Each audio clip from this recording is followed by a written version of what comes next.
Aspirants, सभी का स्वागत है एनालिस्ट आईएएस के यूट्यूब चैनल पे। हमारा आज का जो टॉपिक डिस्कशन के लिए है वो है इंडिया का पहला वाटर बॉडी सेंसस हुआ है।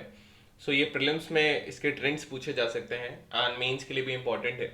We'll study why news, what is a water body ऐसी कौन सी है जो इस सेंसस से एग्जेम्प्ट की गई हैं, what are the details of this report, what is the importance of a water body, what are the challenges to India's water security, then government schemes और initiatives जो इंडिया की water security के लिए बनाए गए हैं. After that we'll be seeing our today's prelims practice question.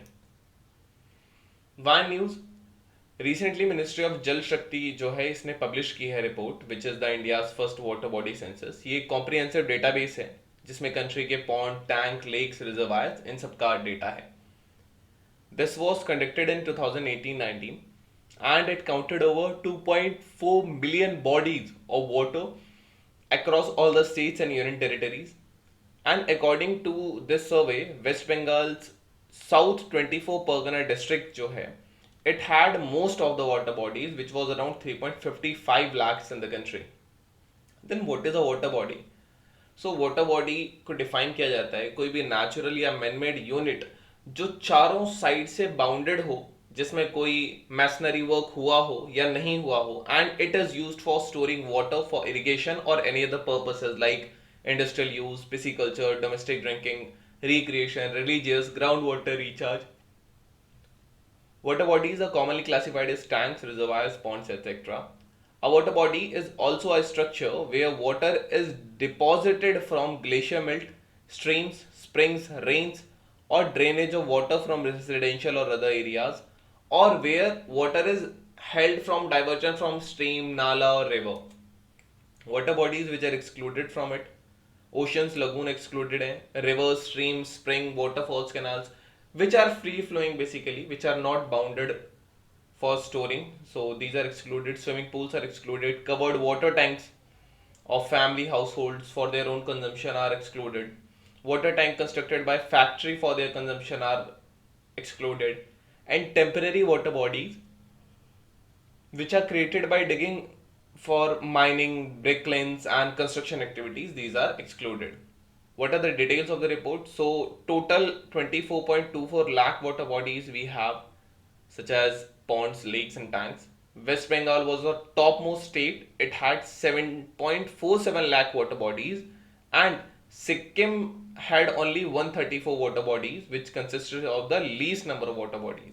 वैसे भी आप वेस्ट बंगाल जाएंगे तो आपको दिखाई देगा, क्योंकि वहाँ मछलियों का ज़्यादा यूज़ है, ज़्यादा लोग कंज्यूम करते हैं, तो वहाँ 10 से 15 घरों के बीच में आपको एक वाटर बॉडी ज़रूर दिख जाएगी, छोटी सी.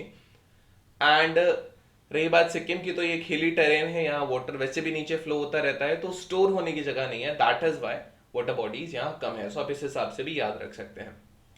Out of total 24,24,540 water bodies which were recorded in the country, 97.1% are in the rural areas, and urban areas में जो water bodies हैं they were only around 2.9%, which is 69,485 in the whole country. वैसे भी urban areas में काफ़ी कम होते हैं ये. टोटल कंजम्पशन अगर हम देखें डिफरेंट वाटर बॉडीज का, तो पॉन्ड्स 59.5% है, then tanks, then reservoirs, then water conservation scheme, percolation tank, check dams वगैरह होते हैं, then lakes and other activities. The report also mentioned states with highest number of different types of water bodies. जैसे waste Bengal में highest number of ponds and reservoirs है, आंध्र प्रदेश में highest number of tanks है, तमिलनाडु में highest number of lakes है, महाराष्ट्र में water conservation schemes के लिए एक लीडिंग स्टेट है महाराष्ट्र. 24 परगना जो है वेस्ट बंगाल का, ये टॉप मोस्ट डिस्ट्रिक्ट था, हाईएस्ट नंबर ऑफ इसमें वाटर बॉडीज थे which was around 3.55 lakh. Data और एंक्रोचमेंट अगर हम बात करें तो फर्स्ट टाइम इसको रिकॉर्ड किया गया था. 1.6 of the total water bodies which were recorded, इसमें से 1.6 जो है they were reported to be encroached, and out of this 1.6, 95.4% were encroached in the rural areas and remaining in the urban areas, and 62.8% of the encroached water bodies have less than 25% area under the encroachment, while the other 11.8% of the encroached water bodies they have more than 75% area under the encroachment. This is the data, this is the number of the water bodies. West Bengal में सबसे ज्यादा, then Uttar Pradesh, after that Andhra Pradesh, then there is Orissa, then Assam, then Jharkhand, then Tamil Nadu. So this is the trend. Least में Sikkim, Chandigarh, Delhi, Arunachal Pradesh. Water bodies जो maximum encroachment के लिए loss हुई हैं वो उत्तर प्रदेश में है, Tamil Nadu, Andhra Pradesh.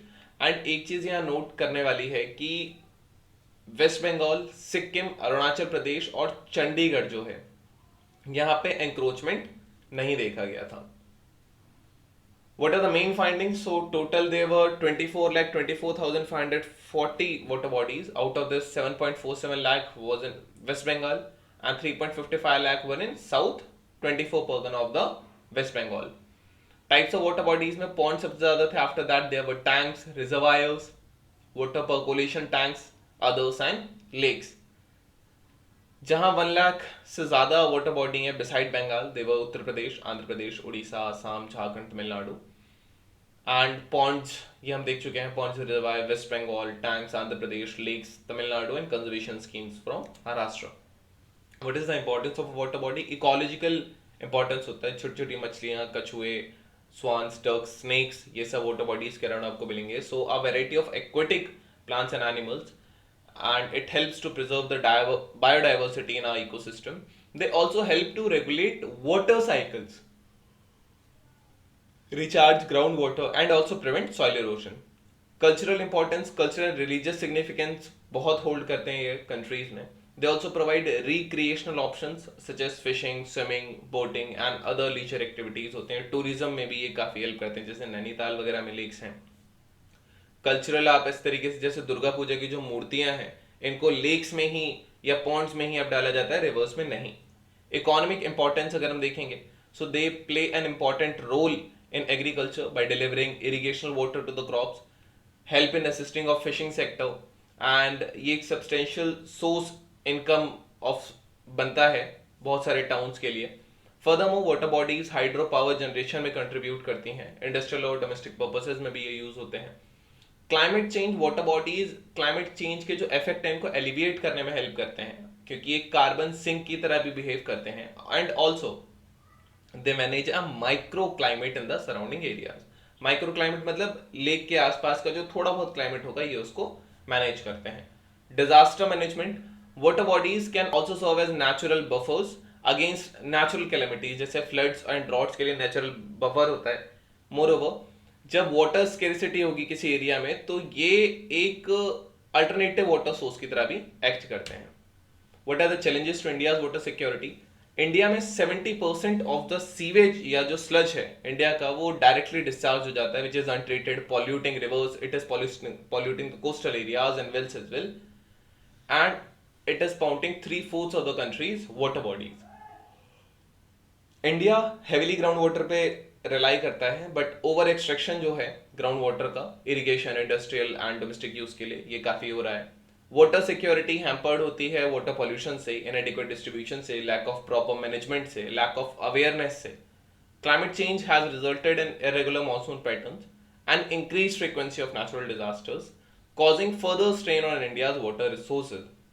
And water scarcity जो increase हो रही है, they are growing conflict between different state and communities के बीच में होता है, जैसे कावेरी वाटर डिस्प्यूट है, कृष्णा वाटर डिस्प्यूट है, हरियाणा पंजाब में भी कहीं ना कहीं वाटर को डिस्प्यूट लेके है. So there are many disputes in a country. Sectors over distribution and use of water.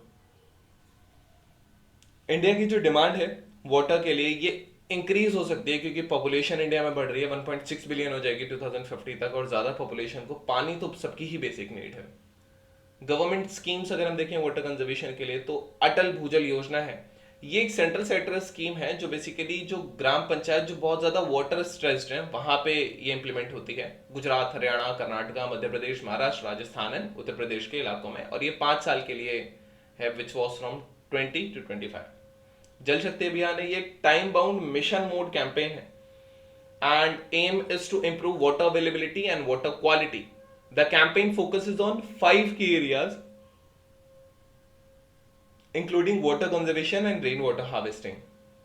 प्रधानमंत्री कृषि सिंचाई योजना है, ये एक फ्लैगशिप प्रोग्राम है गवर्नमेंट का जिसका एम है to enhance the water use efficiency in agriculture, improve farm productivity and also ensure better returns to the farmers. ये स्कीम फोकस करती है on the promotion of micro irrigation, water conservation, watershed. Then Jal Jeevan mission है, इसका जो main aim है is to connect 1.3 million rural households, जिसमें एक functional tap हो, वाटर टैप कनेक्शन हो up to 2025। Namami Gange programme है, ये गंगा के रीजनेशन के लिए है और उसके ट्रिब्यूटरीज के लिए भी। इसमें वेस्ट वाटर ट्रीटमेंट होगा, सॉलिड वेस्ट मैनेजमेंट होगा, रिवर फ्रंट मैनेजमेंट होगा, E flow, afforestation, biodiversity conservation and public private partnership would also be there. And this is all for rejuvenation of the river Ganga and its tributaries. Now let's discuss our today's prelims practice question with reference to the water on the planet Earth. Consider the following statements. This question came in the year 2021 itself. The amount of water in the rivers and lakes is more than the amount of groundwater. The amount of water in the polar ice caps and glaciers is more than the amount of groundwater. Which of the statements given above is are correct? Pause the video, try to attempt, and you can type the answer in the comment section. Till I'll let you know if it's correct or not. This was all about today's video session. Thank you. Have a nice day and stay tuned with Analyst IAS for your better preparation.